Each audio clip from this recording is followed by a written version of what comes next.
we are going to discuss the topic minority rights before the League of Nations. To introduce the topic, the issue of minorities have hardly been a recent subject matter. The idea of good laws or even benevolent regimes, even in the ancient times, had been often seen as protecting those who could be vaguely called as public against the excesses of authorities. The concept was nowhere sufficiently close to what we today perceive as subjects or citizens in modern parlance. In antiquity, the idea of individual and groups did not have political significance in the way that we have today. Nonetheless, the rights of minorities, both in theoretical and practical aspect, cannot be entirely delinked from several historical developments. A study on minority rights has to be located in the context of its lineage, which can be done through looking into two important phases that include its historical evolution of the concept and full-blown emergence in the modern era.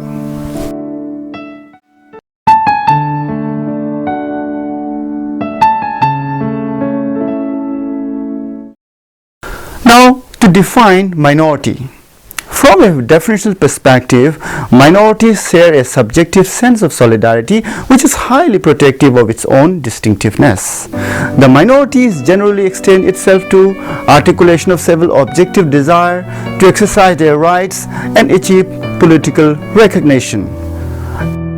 According to Will Kimlicka, minorities are groups that have in common some or all of history, community, territory, language or culture. Each of these is sometimes referred to as a nation, people or culture. Kimlicka argues that minorities may seek self-government rights or special representation rights. From a numerical vantage point, it is often understood that numerically inferior groups as a minority. According to Javed Rahman, colonial subjects and racially discriminated groups do not go by numerical interpretation of their identity. On the grounds of cultural and political subjugation, the black Africans and formerly colonized societies tended to be defined themselves as minorities. The non-dominant position of Asians and Africans with further subjection to racial and apartheid regimentation is another case in point.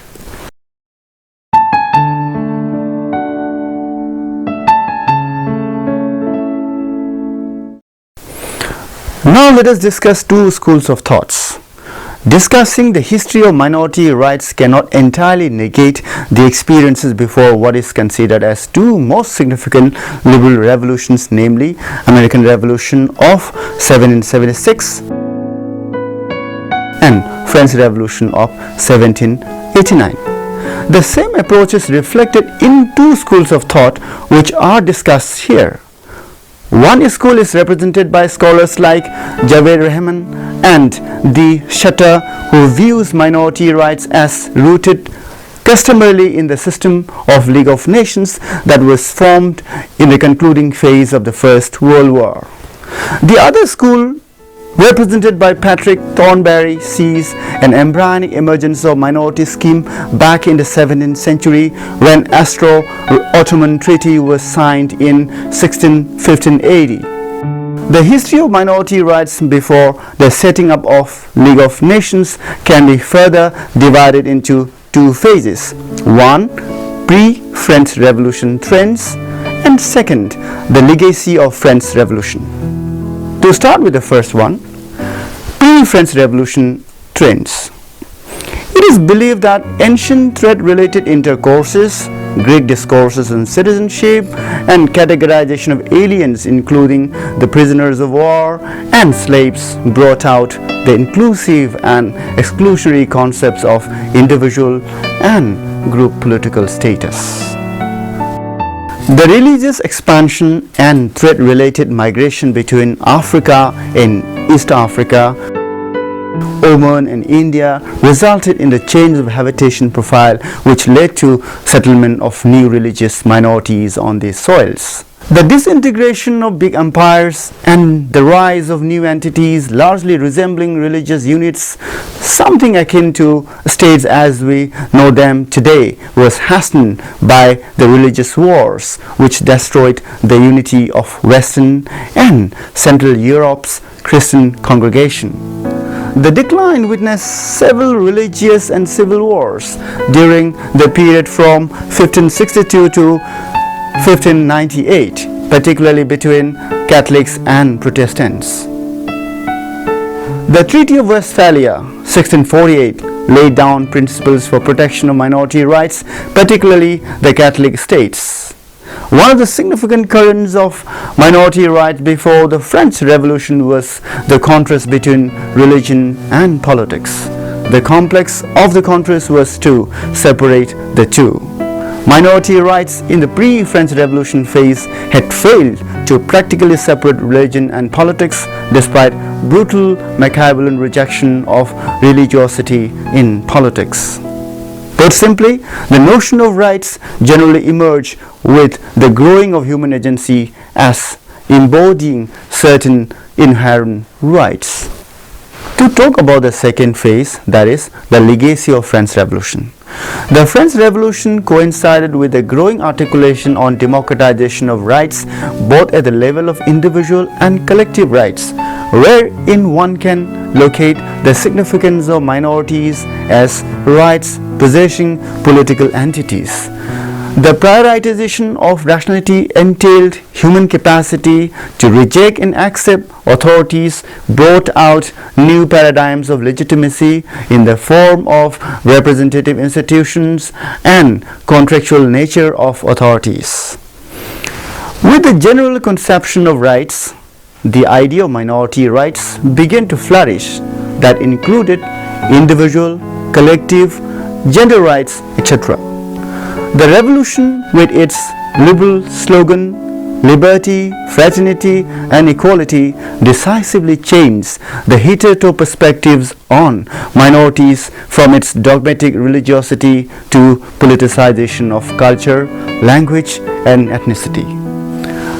The Marxist response to the revolution has not been so positive, since they viewed it as a bourgeois revolution. The Marxian response to the scheme of minority rights paradigm is that it oversees minorities from a class angle, which leaves ample room for middle class to manipulate the annihilation of minorities. Marxian critique to minority question has rather benefited and enriched the notion of rights from a class angle. However, amidst these responses, there began a strong movement for minority rights. The assertive minorities question the then existing territoriality and ushers in the question of political separation, autonomy and independence on one hand, and recognition, access and participation on the other hand. The revolution could not resolve the tension between status quo of the then states and assertive minorities.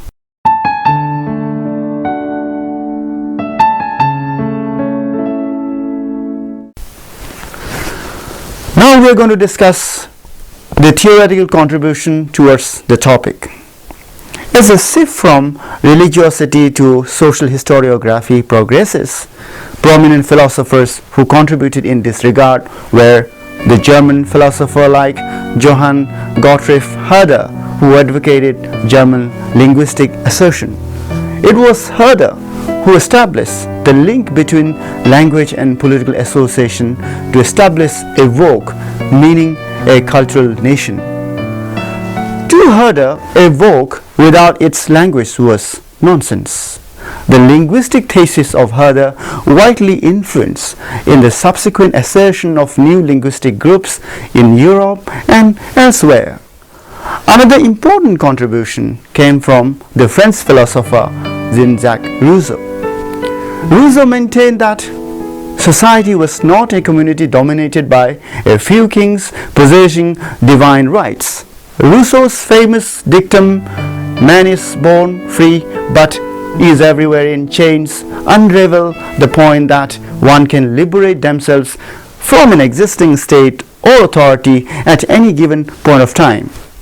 The result was the birth of the principle of self-determination, which in the words of John Locke is government by consent of the governed.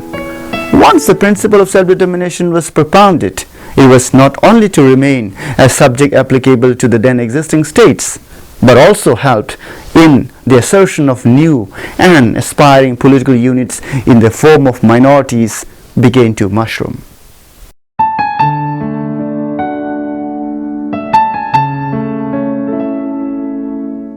Now we are going to discuss how the deepening of rights had occurred subsequently.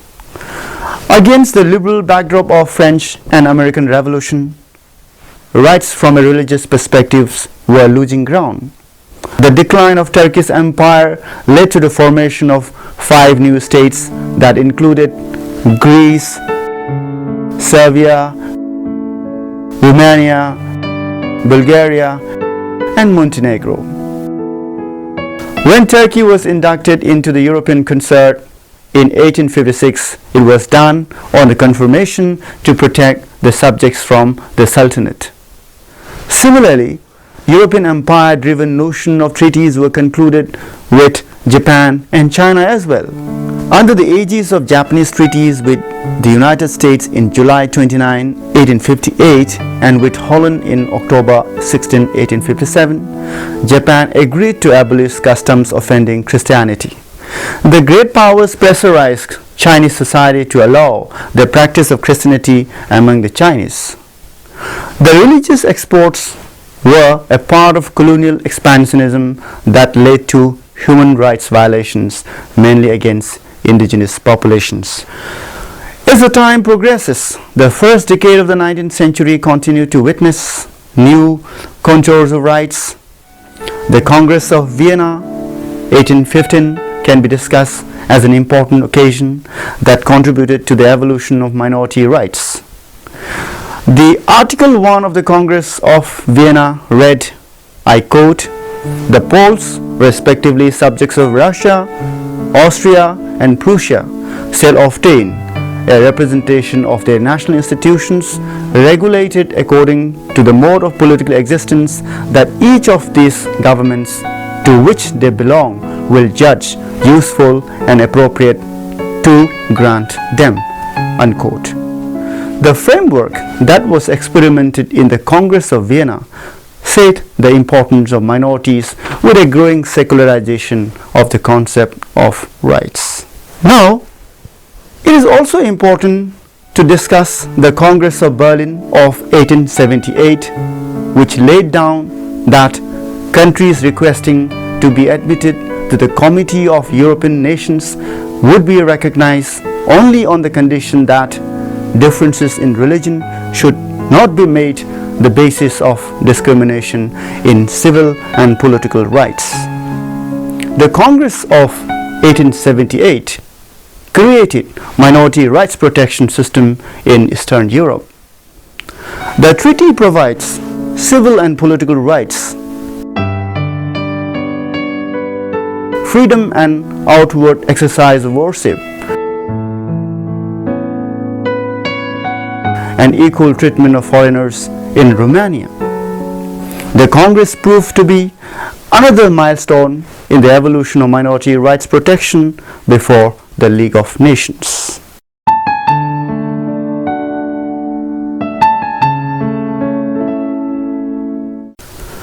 It is also equally important now to discuss the critical aspects of minority questions. Celebrative claims of modern democracy have not fully resolved the question of group and minorities. The functional aspect of modern democracy has been alleged to have promoted majority rule while sustaining disproportionate representation. According to Milton J. Esman, when governing elites perceive such a threat, they tend to react against minorities in 2 main ways.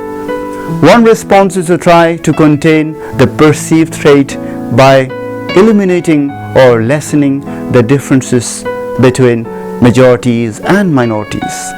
This approach may entail policies of assimilation, and coercive, such as population exchanges, ethnic cleansing, and even genocide. A second response also seeks to contain the perceived threat posed by minorities in order to lessen the risk of concerned states' disintegration.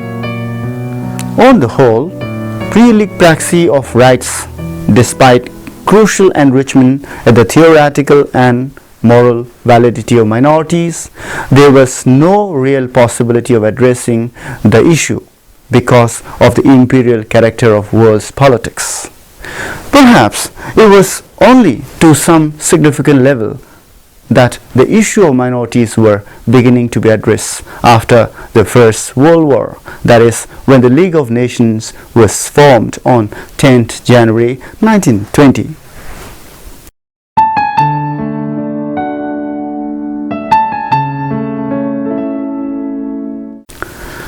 Now, to conclude the topic, the discussion, we can say that rights per se are a modern concept, as traditional notion of rights were derived from divine sources and authorities suffered illegitimacy.